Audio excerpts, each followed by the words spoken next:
नमस्कार साथियों, SP study point के इस यूट्यूब चैनल पर आप सबका बहुत बहुत स्वागत है। आज हम BSc first year first semester की क्लास लेकर के आए हैं, जिसमें बॉटनी के मोस्ट इंपॉर्टेंट ऑब्जेक्टिव प्रकार के प्रश्नों पर हम चर्चा करेंगे। ऐसे छात्र छात्राएं जिनका एग्जाम इस बार ओएमआर सीट पर होना है, उनके लिए खासकर यह वीडियो महत्वपूर्ण रहेगी। जैसा कि अभी हाल ही में डॉक्टर भीमराव अंबेडकर आगरा विश्वविद्यालय का पेपर संचालित हो रहा है, तो उन सभी विद्यार्थियों के लिए इम्पॉर्टेंट है जो आगरा विश्वविद्यालय से हैं या जहां पर भी ऑब्जेक्टिव प्रकार के प्रश्न आने की संभावना है, उन सब के लिए ये क्लास महत्वपूर्ण रहेगी। ये आपका कंप्लीट मॉडल पेपर है, जिसमें 100 ऑब्जेक्टिव प्रकार के प्रश्न हिंदी और इंग्लिश दोनों माध्यम में हैं। तो चलिए आज की इस क्लास को हम स्टार्ट करते हैं। सभी लोग वीडियो को लाइक शेयर करना मत भूलिएगा और सभी लोग जुड़ जाइए। चलिए तो पहले प्रश्न से शुरुआत करते हैं। प्रश्न नंबर फर्स्ट है आपका, the electron pass out from the specimen are called, यानी कि नमूने से निकलने वाला जो इलेक्ट्रॉन है उसको क्या कहते हैं? प्राथमिक इलेक्ट्रॉन कहते हैं या माध्यमिक इलेक्ट्रॉन कहते हैं या तृतीयक इलेक्ट्रॉन या इनमें से कोई नहीं। तो आपको बता दें, जो नमूने से निकलने वाला इलेक्ट्रॉन होता है वह माध्यमिक इलेक्ट्रॉन कहलाता है। क्या कहलाता है? माध्यमिक इलेक्ट्रॉन, यानी कि सेकेंडरी इलेक्ट्रॉन कहलाता है। ओके, इस बात का विशेषकर आप ध्यान रखेंगे। नेक्स्ट क्वेश्चन क्या था आपका? चलिए अगला प्रश्न है, the inventor of the microscope is, microscope के आविष्कारक हैं। क्वेश्चन क्या पूछ रहा है कि जो माइक्रोस्कोप है उसके आविष्कारक कौन है? पहला ऑप्शन दिया गया है यहाँ पर गैलीलियो, दूसरा ऑप्शन दिया गया है एंटनी वान, सी ऑप्शन पास्चर और डी ऑप्शन दिया गया है कोच। तो माइक्रोस्कोप के जो आविष्कारक हैं वो कौन है? एंटनी वान। एंटनी वान जो थे ये माइक्रोस्कोप के आविष्कारक थे। इस प्रकार से ऑप्शन नंबर बी आपका इसमें राइट आंसर होगा। चलिए नेक्स्ट क्वेश्चन पर आपका अगला प्रश्न है, I can not resolve any image less than, आँख से कम किसी भी छवि का समाधान नहीं किया जा सकता है। यानी जो आँख है आपकी वो can not resolve any image less than, यानी कितना कम दिखाई दे, या आँख से कम की किसी भी छवि, जैसे जो हम अपनी आँख से नहीं देख सकते, ठीक है, किसी भी छवि का समाधान नहीं कर सकता है। 1 IM या 2 IM या फिर 7 IM या फिर डी ऑप्शन दिया गया है 5 IM। तो यहाँ पर राइट आंसर आपका होगा 5 IM। ठीक है, I can not resolve any image less than 5 IM। Okay, option D इसमें आपका राइट आंसर होगा। नेक्स्ट क्वेश्चन है, compound microscope was discovered by, यौगिक सूक्ष्मदर्शी। कंपाउंड माइक्रोस्कोप को क्या कहते हैं? यौगिक सूक्ष्मदर्शी कहते हैं। तो यौगिक सूक्ष्मदर्शी की खोज किसके द्वारा की गई थी, यह क्वेश्चन पूछा गया है। तो पहला ऑप्शन है AB लीवेनहॉक, पास्चर या फिर जानसेन और हंसडी द्वारा, या इनमें से कोई नहीं। तो आपको बता दें, इनमें से आपका करेक्ट आंसर क्या हो जाएगा? इनमें से जो सही आंसर हो जाएगा वो जॉनसन एंड हास जो थे, यही थे यौगिक सूक्ष्मदर्शी के खोजकर्ता। ओके, तो ऑप्शन नंबर कौन सा सही है इसमें? सी वाला ऑप्शन आपका करेक्ट हो जाएगा, यानी कि compound microscope was discovered by Johnson और हंस। ओके, चलिए नेक्स्ट क्वेश्चन आपका अगला प्रश्न है। नेक्स्ट क्वेश्चन क्या दिया गया है कि mesosome are the part of, question कह रहा है कि mesosome are the part of, mesosome किसका अंश है? प्लाज्मा मेम्ब्रेन का अंश है, या फिर ऑप्शन दिया गया इंडोप्लाज्मिक रेटिकुलम, लाइसोसोम या फिर गाल्जी बॉडी। तो इनमें जो करेक्ट आंसर होगा, मीसोसोम जो अंश होता है वो किसका अंश है? प्लाज्मा झिल्ली यानी प्लाज्मा मेम्ब्रेन का ये अंश है। ऑप्शन ए इसमें सही आंसर है। ओके, चलिए नेक्स्ट प्रश्न पर बढ़ेंगे। आपका अगला प्रश्न दिया गया है, the ability of microscope was the distinguish two object in two separate object is called, यानी सूक्ष्मदर्शी की जो भेदन करने की क्षमता दो वस्तुओं को अलग अलग वस्तुओं में बुलाया जाता है। ठीक है, क्वेश्चन क्या कह रहा है? क्वेश्चन है कि सूक्ष्मदर्शी की जो भेद करने की क्षमता है वो दो वस्तुओं को दो से अलग अलग वस्तुओं में जो बुलाया जाता है उनको क्या कहते हैं? रिजॉल्विंग पावर कहते हैं, या फिर वेवलेंथ कहते हैं, या फिर NA कहते हैं, नन ऑफ दीज। तो आप इसमें से कौन सा सही आंसर करेंगे भाई? इसमें से आपका जो करेक्ट आंसर हो जाएगा वो हो जाएगा रिजॉल्विंग पावर। क्या हो जाएगा? रिजॉल्विंग पावर जो है, यानी इसको हिंदी में कहते हैं संकल्प शक्ति। सूक्ष्मदर्शी की भेदन करने की क्षमता दो वस्तुओं को दो से अलग वस्तुओं में जो बुलाया जाता है उसको रिजॉल्विंग पावर कहते हैं, भेदन शक्ति या संकल्प शक्ति कहते हैं। ओके, ऑप्शन नंबर ए इसमें आपका करेक्ट आंसर हो जाएगा। नेक्स्ट क्वेश्चन है, आपका अगला प्रश्न है कि which of the following is use in electron microscope, निम्नलिखित में से किसका प्रयोग इलेक्ट्रॉन सूक्ष्मदर्शी में किया जाता है? आपके ऑप्शन दिए गए हैं electron beam, magnetic field, light waves या फिर electron beam and magnetic field. तो आपको बता दें इसमें जो हम इलेक्ट्रॉन माइक्रोस्कोपी में यूज करते हैं वो क्या यूज करते हैं, जल्दी से सभी लोग बताइए। तो इलेक्ट्रॉन बीम और मैग्नेटिक फील्ड का हम उपयोग करते हैं। किसका उपयोग करते हैं? इलेक्ट्रॉन बीम और मैग्नेटिक फील्ड। तो सही आंसर कौन सा हो जाएगा? सही आंसर हो जाएगा ऑप्शन डी आपका यहाँ पर, ठीक है। यानी कि इलेक्ट्रॉन बीम और मैग्नेटिक फील्ड जो है ये इलेक्ट्रॉन माइक्रोस्कोप में यूज किए जाते हैं। Option number D is the right answer. चले अगले प्रश्न की ओर बढ़ेंगे। नेक्स्ट क्वेश्चन है कि यहाँ पर दिया गया है fermenter allow the production of material in. किण्वक कहते हैं, फॉर्मेटर को क्या कहते हैं? किण्वक कहते हैं। तो किण्वक सामग्री के उत्पादन की अनुमति देता है। किण्वक सामग्री के उत्पादन की अनुमति देता है। एक छोटी राशि, निश्चित राशि, थोक राशि या परिवर्तनीय राशि, ठीक है। तो यहाँ पर आपका जो सही आंसर हो जाएगा, करेक्ट आंसर हो जाएगा, वो जाएगा बल्क अमाउंट, यानी थोक राशि आपके करेक्ट आंसर होंगे। किण्वक सामग्री के उत्पादन की जो अनुमति देता है वो थोक राशि का देता है, बल्क अमाउंट का। ऑप्शन सी में आपका राइट आंसर है। इतनी बात समझ में आ गई आप सबको? सभी लोग कमेंट के माध्यम से बताने का प्रयास करेंगे। वीडियो को लाइक शेयर करना मत भूलिएगा भाई। और जो भी हमारे चैनल पर नए हैं आप सब चैनल को सब्सक्राइब जरूर कर लीजिएगा, ठीक है। चलिए नेक्स्ट क्वेश्चन है formation of the powder is done by. चूर्ण का किण्वन किसके द्वारा किया जाता है? क्वेश्चन क्या है भाई? चूर्ण का किण्वन किसके द्वारा किया जाता है? बैक्टीरिया के द्वारा किया जाता है या फिर वायरस के द्वारा या ईस्ट के द्वारा या फिर राइजोम के द्वारा? तो आपको बता दें चूर्ण किण्वन जो किया जाता है वो खमीर कहते हैं हिंदी में और इंग्लिश में कहते हैं ईस्ट के द्वारा किया जाता है। ऑप्शन नंबर कौन सा सही है? सी वाला ऑप्शन यहाँ पर आपका सही उत्तर होगा। चलिए नेक्स्ट क्वेश्चन है जिसमें पूछा गया है कि mordant use in the gram staining is. Mordant use in gram staining is. Gram staining में अभिरंजक क्या है? ग्राम स्टेनिंग में क्या पूछा गया है? अभिरंजक क्या है पूछा गया है। आपके ऑप्शन दिए गए हैं क्रिस्टल वॉलेट, आयोडीन या फिर सेफ्रॉन या फिर ऑल ऑफ दीज।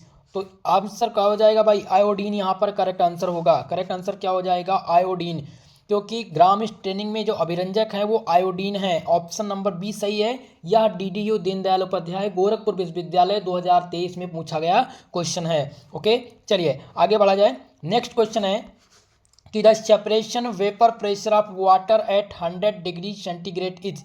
100 डिग्री पर जल का संतृप्त वाष्प दाब कितना होता है? यह क्वेश्चन पूछा गया है, ठीक है। तो आपका इसमें ऑप्शन दिया गया है कि 739 mm of mercury, 750 mm of mercury या 760 mm मरकरी या फिर 712 mm ऑफ मरकरी। तो आपको बता दें 100 डिग्री पर जल का जो संतृप्त वाष्प दाब है वो होता है 760 mm of mercury. Option number C में आपका सही आंसर होगा। पारा के 760 mm पर जो सेपरेशन होता है 100 डिग्री पर जल का जो संतृप्त वाष्प दाब है वो क्या बनता है? पारा के 760 mm। ओके ऑप्शन सी में आपका करेक्ट आंसर होगा। चलिए आगे बढ़े। नेक्स्ट क्वेश्चन आपका क्या है? चलिए क्वेश्चन है which parts of the cell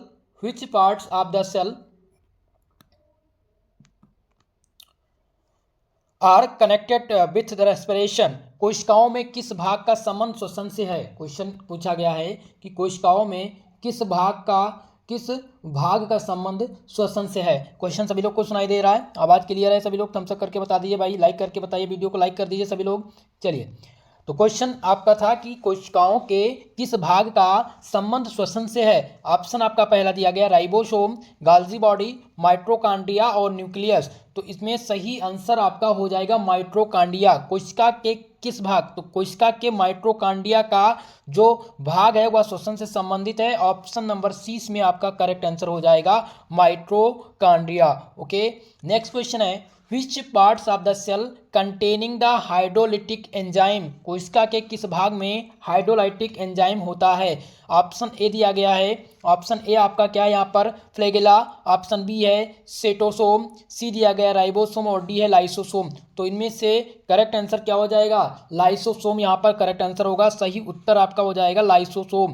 कोशिका के लाइसोसोम भाग में हाइड्रोलाइटिक एंजाइम होता है। ऑप्शन डी में आपका राइट आंसर होगा। चले आगे बढ़ें। नेक्स्ट क्वेश्चन है microfilaments are made up of. यानी कि माइक्रोफिलामेंट किसके बने होते हैं भाई? सभी लोग, बहुत ही आसान सा सवाल है और बहुत बार पूछा जा चुका है ये, ठीक है, कि माइक्रोफिलामेंट किसके बने होते हैं। तो माइक्रोफिलामेंट किसके बने होते हैं? प्रोटीन के बने होते हैं। किसके? प्रोटीन के बने होते हैं माइक्रोफिलामेंट। ऑप्शन नंबर 20 में आपका राइट आंसर है। नेक्स्ट क्वेश्चन होगा, what is the cluster of the polar flagella called? ध्रुवीय कशाभिका के समूह को क्या कहा जाता है? ठीक है, तो इसको क्या कहते हैं भाई? सभी लोग बताएंगे इस क्वेश्चन का आंसर। तो पहला ऑप्शन है दिया गया है प्लेटिटिचस, मोनोट्रिचस, उभयचर या फिर लोफोट्रिचस। ठीक है, तो ध्रुवीय कशाभिका के समूह को क्या कहते हैं? लोफोट्रिचस कहते हैं। ऑप्शन नंबर डी यहाँ पर आपका राइट आंसर है। आंसर नंबर डी सही उत्तर होगा। चलिए अगला प्रश्न है, gram positive bacteria lacks gram positive bacteria में नहीं होता है। क्वेश्चन पूछा गया है कि ग्राम पॉजिटिव बैक्टीरिया में क्या नहीं होता है। ठीक है, तो पहला ऑप्शन दिया गया है पेप्टाइगेनो लाइकिन लेयर, ऑप्शन बी दिया गया है आउट मेम्ब्रेन, सी दिया गया है टिकोइक एसिड और डी है म्यूरामिक एसिड। तो क्या नहीं पाया जाता है? तो इसमें से जो नहीं पाया जाता है वो दिया गया है आउटर मेम्ब्रेन नहीं पाया जाता है। क्या नहीं पाया जाता है? आउटर मेम्ब्रेन ग्राम पॉजिटिव बैक्टीरिया में नहीं पाया जाता है। ऑप्शन 20 में आपका सही आंसर है। नेक्स्ट क्वेश्चन है, movement of bacteria towards the chemical stimuli of it's called? रासायनिक उद्दीपन की ओर जीवाणुओं की गति क्या कहलाती है? क्वेश्चन क्या है कि रासायनिक उद्दीपन की ओर जीवाणु की गति क्या कहलाती है? पहला ऑप्शन यहाँ पर आपका दिया गया है कीमोट्रॉपिक, थर्मोट्रॉपिक, कीमोटॉक्सिस और गेमोटॉक्सिल। ठीक है, तो सही आंसर इसमें से क्या हो जाएगा भाई? सही उत्तर जो आपका हो जाएगा वो हो जाएगा कीमोटॉक्सिस। कीमोटॉक्सिस जो है वह रासायनिक उद्दीपन की ओर जीवाणु की गति जो कहलाती है उसको क्या कहते हैं? कीमोटॉक्सिस कहते हैं। ऑप्शन सी में आपका राइट आंसर होगा। नेक्स्ट क्वेश्चन, अगला प्रश्न है, which of the following is A prokaryotic organism? ठीक है, कौन सा प्रोकैरियोटिक ऑर्गेनिज्म है? इनमें से कौन सा प्रोकैरियोटिक ऑर्गेनिज्म है? तो यहाँ पर है फंगी, इकोयल, पीनस और सेरेगम। ठीक है, तो इनमें से जो सही आंसर हो जाएगा वो हो जाएगा इकोयल। इकोयल जो है यह क्या है? प्रोकैरियोटिक ऑर्गेनिज्म है। ऑप्शन नंबर 20 में आपका राइट आंसर है। चलें आगे बढ़ें। नेक्स्ट क्वेश्चन है, साइनोबैक्टीरिया आर? साइनोबैक्टीरिया हैं। क्वेश्चन क्या पूछा गया है कि साइनोबैक्टीरिया हैं। ऑप्शन दिया गया है, आपके ऑप्शन यहाँ पर हैं oxygenic without the nitrogenous, non oxygenic without nitrogenous या ऑक्सीजनिक विथ नाइट्रोजेनेसिस या फिर नॉन ऑक्सीजनिक विथ नाइट्रोजेनेसिस। तो साइनोबैक्टीरिया जो हैं वो क्या हैं? साइनोबैक्टीरिया ऑक्सीजनिक विथ नाइट्रोजेनेसिस है। ठीक है, यानी कि नाइट्रोजन के साथ ऑक्सीजन युक्त है, यही साइनोबैक्टीरिया है। ठीक है, तो ऑप्शन इसमें से कौन सा सही हो जाएगा? Cyanobacteria are oxygenic with nitrogens. Okay, option number C में राइट आंसर है। चले नेक्स्ट क्वेश्चन है, blue green algae are include in? Blue green algae are include in? नील हरित शैवाल किसमें सम्मिलित हैं? पहला है प्रोकैरियोट्स, प्रोटिस्टा, कवक या फिर ब्रायोफाइटस। तो ब्लू ग्रीन एल्गी नील हरित शैवाल सम्मिलित किसमें है भाई? तो यह किसमें सम्मिलित हैं? जल्दी से बताइए। तो ये प्रोकैरियोट्स में सम्मिलित हैं। जो नील हरित शैवाल हैं ये सम्मिलित हैं किसमें? प्रोकैरियोट्स में। ऑप्शन ए में आपका राइट आंसर होगा। सभी लोग वीडियो को लाइक शेयर कर दीजिए। जितने भी छात्र छात्राएं डॉक्टर भीमराव अम्बेडकर आगरा विश्वविद्यालय के हैं सभी लोग कमेंट के माध्यम से कमेंट करके बताइएगा। ठीक है, अपने नाम के साथ बताइएगा। ठीक है, और आपका अगर कोई पेपर अभी तक सॉल्व नहीं हुआ तो आप पेपर हमारे नंबर पर सेंड कर दीजिएगा, आपको सॉल्व कराने उसको आंसर की उसकी बना दी जाएगी, सॉल्व करा दिया जाएगा। ठीक है, चलिए नेक्स्ट क्वेश्चन है, an organism that form a symbiotic association with Anthoceros? एक जीव जो एंथ्रोसिरस के साथ सहजीवी जुड़ाव बनाता है उसको क्या कहते हैं? उसको साइरोगायरा कहते हैं या फिर निस्टोक कहते हैं या उलोथ्रिक्स कहते हैं या उपरोक्त में से सभी। तो इनमें से सही उत्तर क्या हो जाएगा भैया? इसमें से सही उत्तर जो आपका है वह है निस्टोक। निस्टोक जो है वह एक सहजीवी है जो कि एक जीव को एंथ्रोसिरस के साथ सहजीव जुड़ाव बनाता है, उसको क्या कहते हैं? निस्टोक कहते हैं। ऑप्शन 20 में आपका राइट आंसर है।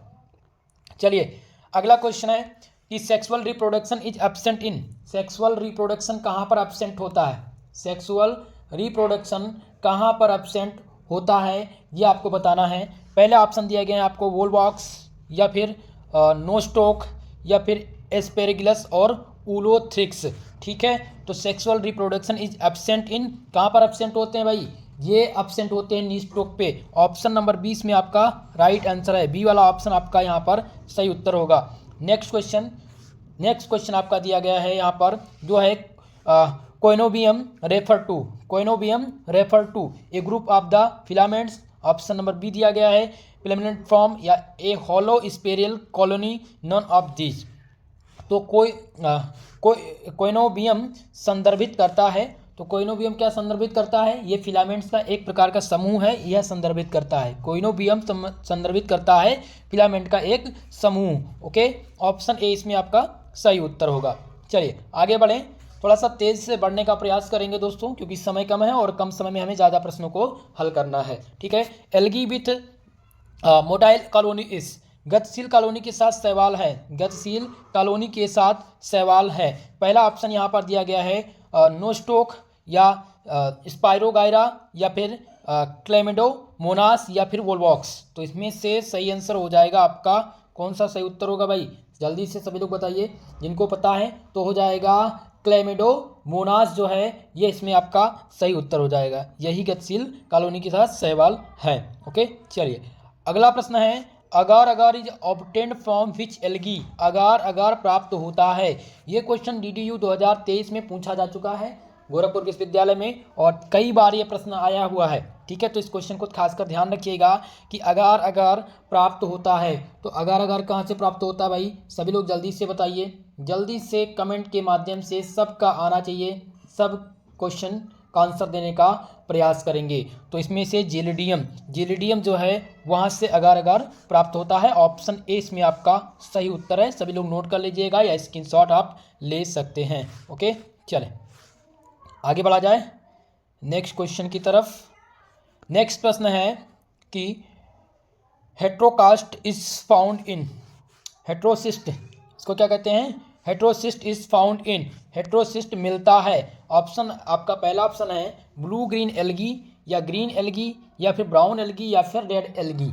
ठीक है, तो कहाँ पर मिलता है भैया, ये जो है ये कहाँ पर मिलता है, तो ये नील हरित शैवाल में मिलता है। हेट्रोसिस्ट कहाँ पर मिलता है, तो ये मिलता है नील हरित शैवाल में, ग्रीन एल्गी में। ऑप्शन ए इसमें आपका राइट आंसर है और ये DDU 2022 में पूछा जा चुका है। नेक्स्ट क्वेश्चन है यहाँ पर globule and nucule are found in, globule और न्यूक्यूल पाया जाता है, तो ग्लोब्यूल और न्यूक्यूल जो पाया जाता है वो कहाँ पाया जाता है, कारा में पाया जाता है। ऑप्शन सी इसमें आपका राइट आंसर है। चलिए नेक्स्ट क्वेश्चन है यहाँ पर है agar agar is obtained from, अगार अगार किससे मिलता है, लाल हरित शैवाल से, नील हरित शैवाल से, भूरा शैवाल से या फिर हरी शैवाल से। तो हमें रेड एल्गी से मिलता है अगार अगार, किससे मिलता है, लाल शैवाल से हमें मिलता है, कौन, अगार अगर। ओके, ऑप्शन नंबर ए यहाँ पर आपका सही आंसर होगा, DDU 2022 में पूछा जा चुका है और ये क्वेश्चन बहुत ही कॉमन है, कई बार पूछा जा चुका है। नेक्स्ट क्वेश्चन है majorly lichens are the pollution indicators of, मुख्य रूप से लाइकेन किसके प्रदूषण संकेत हैं, CO के, कार्बन ऑक्साइड के, मरकरी के या फिर NO2 या फिर SO2। तो चलिए मुख्य रूप से लाइकेन किसके प्रदूषण संकेतक हैं, बहुत बार ये क्वेश्चन पूछा जा चुका है।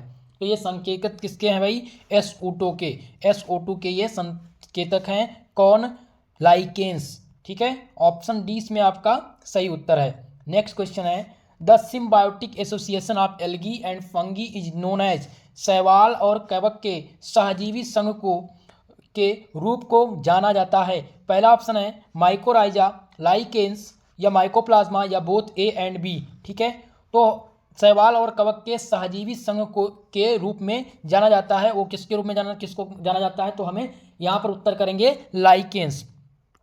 उत्तर क्या हो जाएगा, सही उत्तर लाइकेन्स हो जाएगा। शैवाल और कवक के सहजीवी संघ को हम जानते हैं लाइकेन्स के रूप में, ऑप्शन नंबर बी यहाँ पर सही उत्तर है। नेक्स्ट क्वेश्चन है vegetative reproduction in lichens takes place by, lichen में वनस्पतिक जनन किसके द्वारा होता है? पहला ऑप्शन दिया गया है इसिडिया, सोडिया, विखंडन या उपरोक्त सभी। तो लाइकेन्स के वनस्पतिक जनन जो होते हैं वो किसके द्वारा होते हैं? तो ये होते हैं इन सभी के द्वारा, उपरोक्त सभी यहाँ पर आपका सही उत्तर होगा। यहाँ पर आपका इसिडिया, सोडिया और विखंडन इन सभी को सम्मिलित करके लाइकेन्स में वनस्पतिक जनन होता है। डी ऑप्शन यहाँ पर सही उत्तर होगा।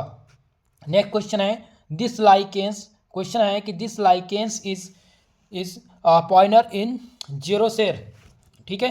तो यह लाइकेन जेरोसेर में अग्रणी है। तो पहला ऑप्शन यहाँ पर दिया गया है फ्रूटिकोस लाइकेन्स या फोलिस लाइकेन या फिर कस्टम्स लाइकेन्स, और डी दिया गया है लीप्रोस लाइकेन्स। तो सही उत्तर क्या हो जाएगा? सही उत्तर इसमें से आपका जो हो जाएगा वो हो जाएगा इसमें से फ्रूडोस, इसमें आपका करेक्ट उत्तर होना चाहिए। एक मिनट दोस्तों, देखने का प्रयास करूंगा मैं। तो इसमें सही उत्तर फिलहाल क्रस्टाज होना चाहिए, ठीक है, क्योंकि फ्रूटोज लाइकेंस की बात करें तो इसमें जरूर से अग्रणी पूछा गया है, तो यहाँ पर क्रस्टाज होगा। ओके, क्रस्टाज लाइकेंस ऑप्शन सी इसमें सही उत्तर है। चलिए आगे बढ़ें। नेक्स्ट क्वेश्चन है सबसे घातक मशरूम पूछा गया है। ए डेडलिस्ट मशरूम इज, डेडलिस्ट मशरूम पूछा गया है, सबसे घातक इनमें से कौन सा मशरूम है? और ये 4 मशरूम के प्रकार दिए गए हैं, अगारिस रिकस और अमानिटम, फ्लोरोटस और वलवारिला। तो ये मशरूम के नाम हैं। इनमें से आपको बताना क्या था कि सबसे जो घातक हैं, तो इसमें से अमानिटम जो है, अमानिटम सबसे घातक मशरूम की श्रेणी में आता है। ऑप्शन 20 में आपका सही उत्तर होगा। चलिए नेक्स्ट क्वेश्चन है एन एकोमाइसेट्स फंगस इस, एक एकोमाइटिसेस कवक है, अगारिस दिया गया है। दूसरा है फाइटोफिथोरा या इरिसिफे या फिर पॉलीपोरस। तो इनमें से सही उत्तर कौन सा है भाई? सही उत्तर जो हो जाएगा वो हो जाएगा आपका एरिसिफे। एरिसिफे जो है एक प्रकार का एकोमाइसेट्स कवक है, तो उत्तर हो जाएगा ऑप्शन नंबर सी। चलिए नेक्स्ट क्वेश्चन है मशरूम इज, मशरूम है, तो मशरूम क्या है? एक प्रकार का मृत परजीवी कवक है या फिर स्वपोषी शैवाल है या विषमपोषी कवक है या उपरोक्त में से कोई नहीं। मशरूम इज, जल्दी से बताइए। तो मशरूम क्या है भाई? मशरूम जो है वो एक प्रकार का मृत जीवी कवक है। क्या है? एक प्रकार का मृत पोषी कवक है। ऑप्शन सी इसमें आपका, ऑप्शन ए इसमें करेक्ट उत्तर हो जाएगा। नेक्स्ट क्वेश्चन है one of the best edible spaces mushroom under, सबसे अच्छी खाद्य प्रजाति में एक मशरूम के तहत कौन सा है? शाहीवाल या कसूरी या झांग या फिर लाहौर। चलिए तो इनमें से जो सही हो जाएगा वो हो जाएगा शाहीवाल, ठीक है। सबसे अच्छी खाद्य प्रजातियों में मशरूम की जो प्रजाति है उसका नाम क्या है? शाहीवाल है। ऑप्शन ए इसमें आपका करेक्ट उत्तर होगा। चलिए नेक्स्ट क्वेश्चन है ब्लास्ट इज केसेड बाई, विस्फोट किसके कारण होता है? विस्फोट किसके कारण होता है या क्वेश्चन पूछा गया है, ठीक है। तो ऑप्शन आपके दिए गए हैं, जीवाणु के द्वारा होता है यानी बैक्टीरिया के द्वारा, या फिर फंगस के द्वारा, या फिर वायरस, या फिर माइकोप्लाज्मा। तो उत्तर कौन सा हो जाएगा इसमें? फंगस, ठीक है। कुकुरमुत्ता, कुकुरमुत्ता कहते हैं इसको। तो ब्लास्ट किसके कारण होता है? कुकुरमुत्ता के कारण होता है। बी वाला ऑप्शन इसमें सही आंसर है। बहुत ही अच्छा क्वेश्चन है। फादर ऑफ इंडियन माइकोलॉजी पूछा गया है कि भारतीय माइकोलॉजी के जनक कौन है? भारतीय माइकोलॉजी के जनक कौन है? तो भारतीय माइकोलॉजी के जो जनक हैं वो हैं इजी बुल्टर, ठीक है। क्या है? कौन है? इजे बल्टर जो हैं यही भारतीय माइकोलॉजी के जनक हैं। ऑप्शन ए इसमें आपका सही उत्तर होगा। नेक्स्ट क्वेश्चन है कि साइट्रस ग्रीन डिसीजेस मेनली कॉन्फिनेंट इस, साइट्रस ग्रीनिंग रोग मुख्य रूप से सीमित है उत्तर भारत में, दक्षिण भारत में, पूर्वी भारत में या फिर पश्चिम भारत में। तो इसमें से सही उत्तर हो जाएगा आपका नॉर्थ इंडिया। क्या हो जाएगा? उत्तर भारत, ठीक है। जो साइट्रस ग्रीनिंग रोग है वो मुख्य रूप से ज़्यादातर उत्तर भारत में ही सीमित है। ऑप्शन ए इसमें सही उत्तर होगा। नेक्स्ट क्वेश्चन है the Bordeaux mixture was first time use for the control of, Bordeaux mixture का पहली बार नियंत्रण किसके लिए प्रयोग किया गया था? ऑप्शन ए दिया गया है, यहाँ पर है downy mildew of the grapes vines, या फिर पाउडरी या mildew of pea, root rot of beet, या फिर डैम्पिंग ऑफ पी। तो इनमें से सही उत्तर क्या हो जाएगा भाई? सही उत्तर इसमें से हो जाएगा आपका कि अंगूर की दाख लताओं की डाउनी फफूंदी के रूप में किया गया था, ठीक है। जो अंगूर है उसमें डाउनी मिडिल ऑफ ग्रेव वीनस जो है, अंगूर की जो दाख लताओं में डाउनी फफूंदी लग रही थी, उसके नियंत्रण के लिए सर्वप्रथम ब्रोडो मिक्सचर का प्रयोग किया गया था। तो ऑप्शन ए इसमें आपका राइट आंसर है। सही आंसर कौन सा हो जाएगा? ए वाला ऑप्शन। चलिए आगे बढ़ें। नेक्स्ट क्वेश्चन है कि who discovered the downy mildew for the first time in India. भारत में पहली बार डाउनी मिल्ड्यू की खोज किसने की थी? तो आपके ऑप्शन इसमें दिए गए हैं। ऑप्शन क्या दिया गया भाई? ऑप्शन पढ़ने का प्रयास कीजिएगा।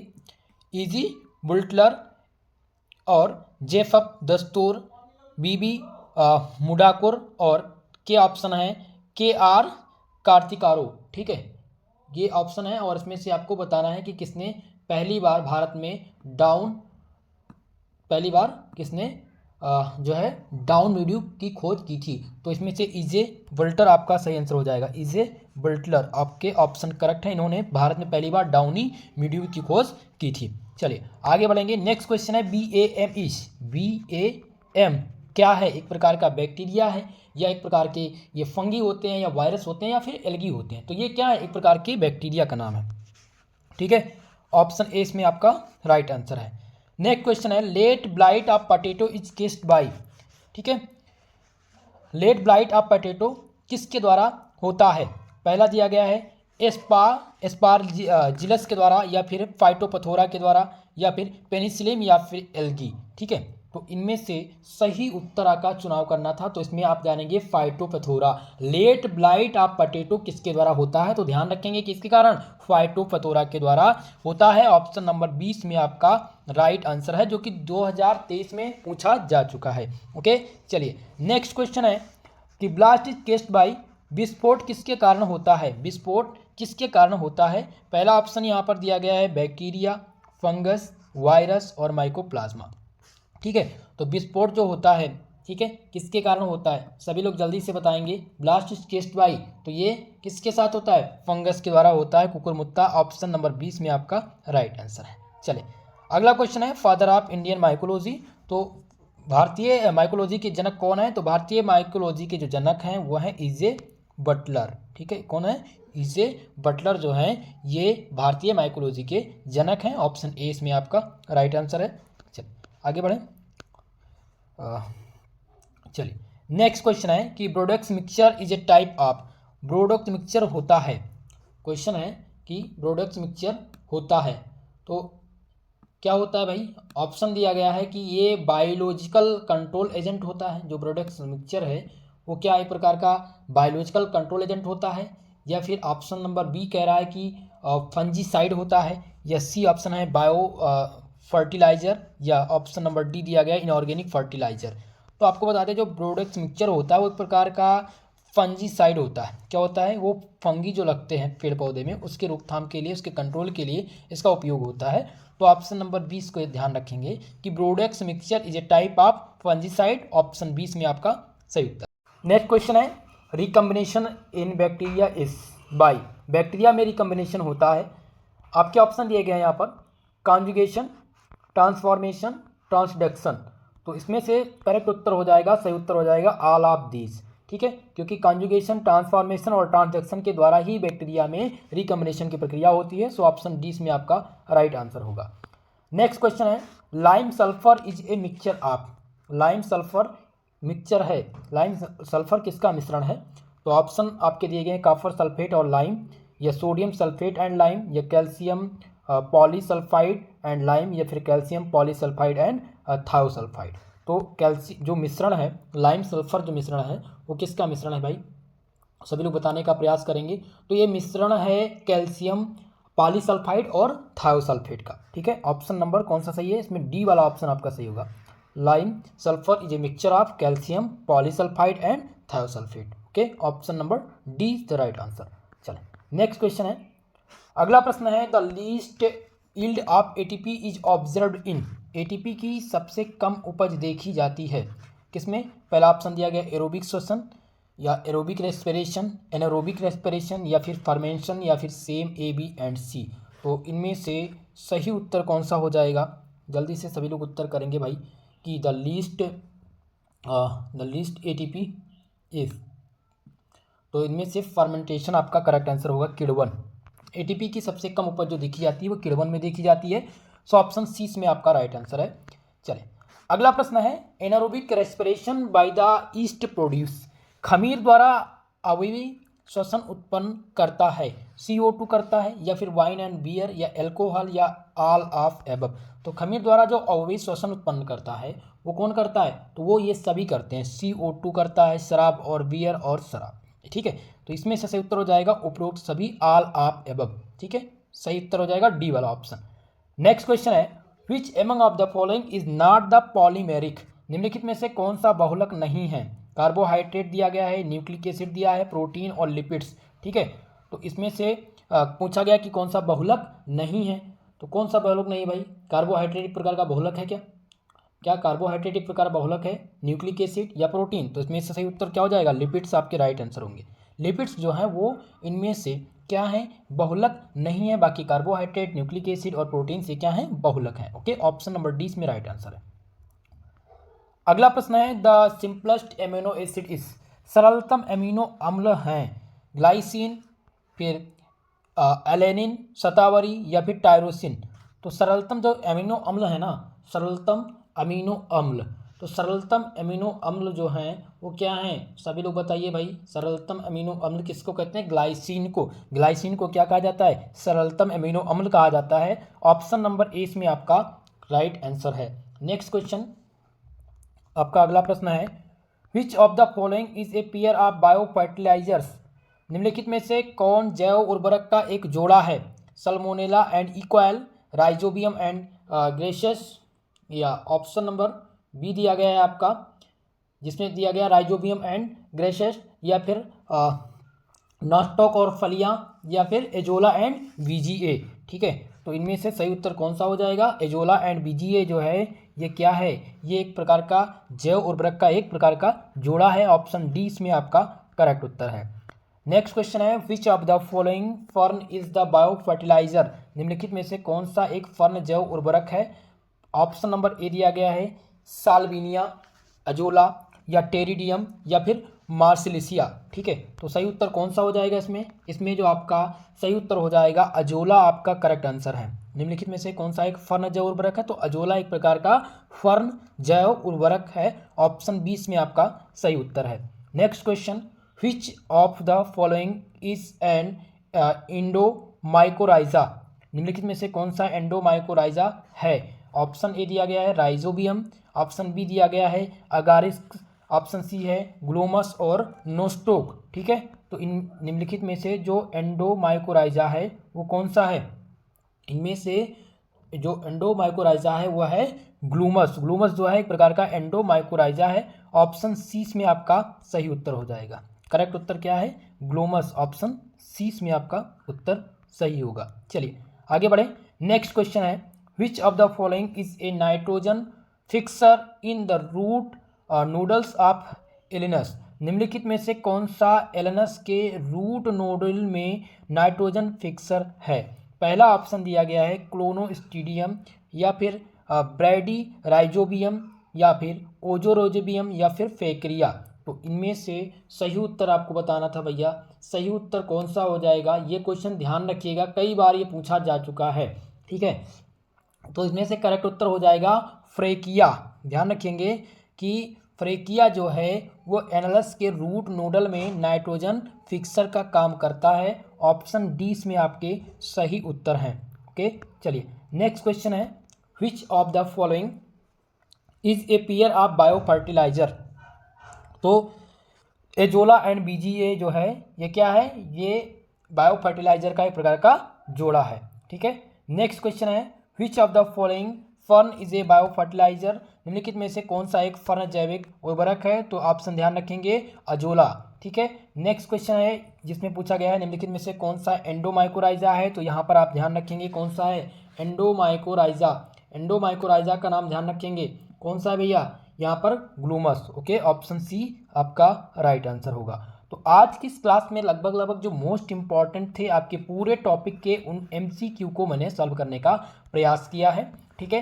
कल की क्लास में हम सेम इंपॉर्टेंट प्रश्न लाएंगे जिसमें प्रीवियस ईयर क्वेश्चन पेपर हम सॉल्व कराने का प्रयास करेंगे। सभी लोग इसी टाइम पर जुड़ने का प्रयास कीजिएगा और जो भी आपके दोस्त हैं उनमें इस क्लास को भेजिए ताकि सभी लोग इस वीडियोस को पढ़ करके और एग्ज़ाम अच्छे से दे सकें और उनका एग्ज़ाम अच्छा जा सके। ठीक है, बाकी और वीडियोस हैं जो हमारे चैनल पर हैं, आप उनको देख सकते हैं। क्वेश्चन पेपर आप हमारे नंबर पर भेज दीजिएगा 9984947535 पर। ठीक है, आप भेज सकते हैं जिसको हम सॉल्व करने का प्रयास करा देंगे। ठीक है, तो आज के लिए बस इतना ही, मिलते हैं नेक्स्ट वीडियो में, तब तक के लिए जय हिंद जय भारत।